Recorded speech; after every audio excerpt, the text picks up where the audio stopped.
राहुल गांधी ने अपने ट्वीट में क्लियरली लिख दिया है, She is my family and I am her family because in difficult times she is there for me and I am there. देश के स्टूडेंट, देश के जज इस कॉन्स्टिट्यूशन की रक्षा करेंगे। The political fight over vote chori now seems to have taken a sinister turn, trying to get into focus the Yuva, the Gen Z of our country. In Gen Z language, I would just like to say about Rahul Gandhi that he's got something really wrong and I'm sus about it. Okay, let's raise some big questions then from our top two stories. Rahul Gandhi's Gen Z call to action. Gen Z के नाम पर देश में आप अराजकता फैलाना चाहते हैं, बहुत गंभीर सवाल है।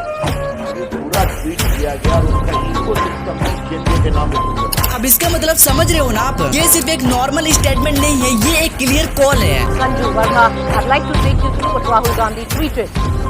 देश के युवा, देश के स्टूडेंट्स, देश की जेन जी संविधान को बचाएंगे, लोकतंत्र की रक्षा करेंगे। एक सिग्नल है कि अब देश के युवा को उठना होगा। देखो, वर्ल्ड के अंदर अगर कोई पावर सबसे स्ट्रॉन्ग है ना, तो वो है यूथ पावर। नेपाल में आपने देखा ही होगा, बस कुछ ही दिनों में जेन ने पूरा सिस्टम हिला दिया। क्वेश्चन ये, क्या इंडिया में भी ऐसा होने वाला है? और सच बोलूं तो अब सिचुएशन वैसी ही लग रही है। स्टूडेंट का गुस्सा और अनएम्प्लॉयमेंट का प्रेशर।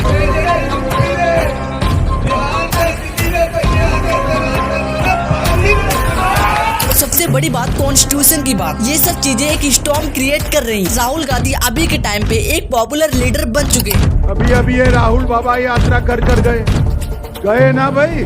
इस देश का बंटवारा किया, उसी गृह युद्ध को करा के जेएनजी जैसे मुद्दे को उठाकर ये इस देश के टुकड़े टुकड़े करना चाहते हैं सोरोस फाउंडेशन के साथ मिलकर। उनको ये बात पता होनी चाहिए कि नेपाल में जो है वो जेन जी ने एक नेपोटिज्म सरकार को जो है वो ध्वस्त किया है। शायद उनको कुछ आइडिया नहीं है कि वर्ल्ड में चल क्या रहा है। और उन्होंने लिटरली एक पॉलिटिकल अर्थ को ला दिया है इस देश में। अब लोग सिर्फ लीडर को नहीं बल्कि अपने वॉइस को सुनना चाहते हैं। सोचो जरा, अगर स्टूडेंट्स और यंग जनरेशन एक साथ अगर रोडों पर उतर गई तो सिर्फ एक प्रोटेस्ट नहीं बल्कि एक मूवमेंट शुरू हो जाएगा। और जब यूथ मूवमेंट शुरू होता है तो वर्ल्ड नोटिस करता है। मैं आपको क्लियर बता रहा हूँ, अगले कुछ महीनों में इंडिया में एक मैसिव चेंज आने वाला है। ये चेंज नॉर्मल नहीं होगा, ये एक रिवोल्यूशन टाइप होगा। और ये रिवोल्यूशन कौन लीड करेगा? चेंज आप जैसे लोग जो सिर्फ देखते नहीं बल्कि एक्ट भी करते। अभी तक हम सुनते आए थे कि स्टूडेंट फ्यूचर होते हैं, लेकिन अब स्टूडेंट प्रेजेंट बनने वाले हैं। और जब प्रेजेंट उठता है ना तो पूरा फ्यूचर रिराइट हो जाता है। लेकिन एक इम्पोर्टेंट बात, कोई भी लीडर चाहे कितना भी पॉपुलर हो,